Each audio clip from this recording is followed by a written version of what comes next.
복된 날입니다. 주께서 함께해 주시기를 축원합니다. 갈라디아서 2장입니다.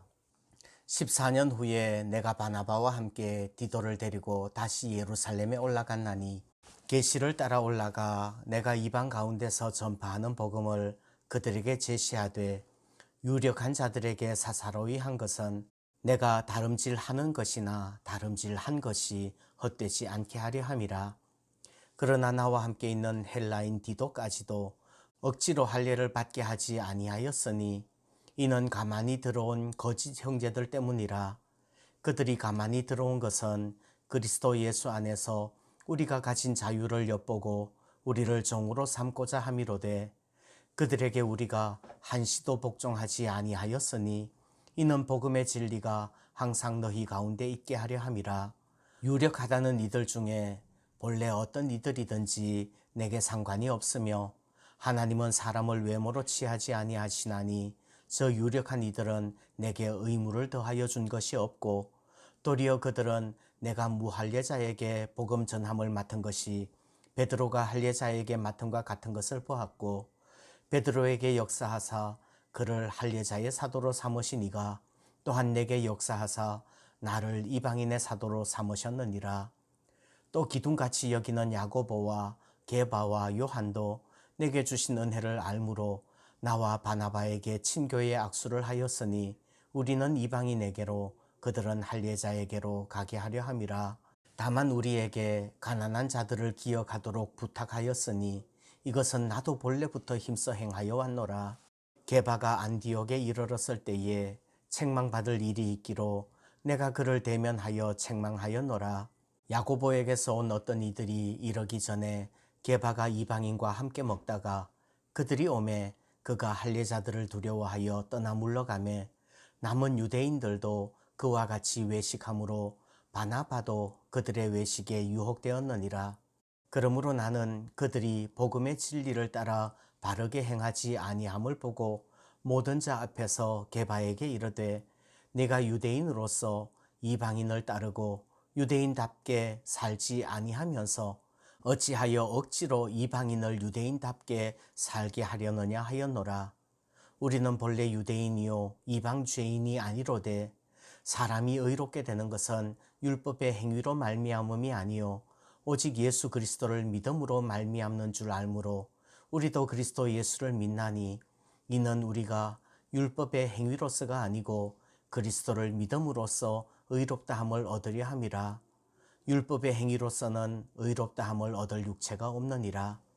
만일 우리가 그리스도 안에서 의롭게 되려 하다가 죄인으로 드러나면 그리스도께서 죄를 짓게 하는 자냐? 결코 그럴 수 없느니라. 만일 내가 헐었던 것을 다시 세우면 내가 나를 범법한 자로 만드는 것이라. 내가 율법으로 말미암아 율법에 대하여 죽었나니 이는 하나님에 대하여 살려 함이라. 내가 그리스도와 함께 십자가에 못 박혔나니 그런즉 이제는 내가 사는 것이 아니요 오직 내 안에 그리스도께서 사시는 것이라. 이제 내가 육체 가운데 사는 것은 나를 사랑하사 나를 위하여 자기 자신을 버리신 하나님의 아들을 믿는 믿음 안에서 사는 것이라. 내가 하나님의 은혜를 패하지 아니하노니 만일 의롭게 되는 것이 율법으로 말미암으면 그리스도께서 헛되이 죽으셨느니라. 아멘. 오늘 16절에서 이렇게 말씀을 합니다. 사람이 의롭게 되는 것은 율법의 행위로 말미암음이 아니요 오직 예수 그리스도를 믿음으로 말미암는 줄 알므로 우리도 그리스도 예수를 믿나니 이는 우리가 율법의 행위로서가 아니요 그리스도를 믿음으로써 의롭다함을 얻으려 함이라. 율법의 행위로서는 의롭다함을 얻을 육체가 없느니라 말씀을 합니다. 의롭게 되는 것은 율법의 행위로서가 아닌 믿음으로 되어지는 것입니다. 율법의 행위라는 것은 무엇입니까? 계명을 지키는 것이죠. 할례를 받는 것이죠. 율법적인 예배를 드리고 헌금하고 봉사하는 것입니다. 그리고 의롭다함을 얻기 위해서 다름질하는 모든 것들이 율법의 행위라고 할 수 있습니다.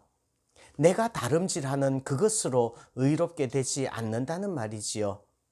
왜냐하면 인간은 율법을 완벽하게 지킬 수 없기 때문에 그래요. 100가지의 율법이 있는데 99가지를 지켰어요. 그 중에 한 가지를 어겼습니다. 그러면 의인인가요? 죄인인가요? 여러분들, 어떤 사람이 있는데 이 사람 교통딱지 한 번 뗀 적이 없어요. 거짓말도 하지 않고 도둑질도 하지 않아요. 그런데 딱 한 가지 죄를 지었습니다. 사람을 죽였네요. 의인이에요? 죄인이에요? 죄인인 거죠. 왜요? 그 한 가지를 범했기 때문에 죄인인 거예요. 율법이라는 것은 이와 같이 딱 한 가지를 범한 것 때문에 율법을 어긴 것이 된다는 말입니다. 사람은 율법을 완벽하게 온전하게 지킬 수 없는 존재이죠. 그래서 율법의 행위로서는 의롭다함을 얻을 육체가 없는 것입니다. 사실 율법이라는 것은 다 지켜서 의롭게 되라고 주신 것이 아니라 우리 자신이 죄인이라는 것을 깨닫게 하기 위해서 주신 것입니다. 왜냐하면 율법이 없으면 죄를 죄로 깨닫지 못하기 때문에 그렇습니다. 지금 들으니까 로마서하고 너무나 비슷한 이야기인 것 같지 않습니까? 율법의 행위로 의롭다 하심을 얻지 못하기 때문에 오직 믿음으로 의롭다함을 받는 거예요. 그러면 믿음이라는 것은 어떤 걸까요? 믿음으로 산다는 것은 어떤 것일까요? 오늘 20절 말씀에서 이렇게 말씀을 합니다. 내가 그리스도와 함께 십자가에 못 박혔나니 그런즉 이제는 내가 사는 것이 아니요 오직 내 안에 그리스도께서 사시는 것이라.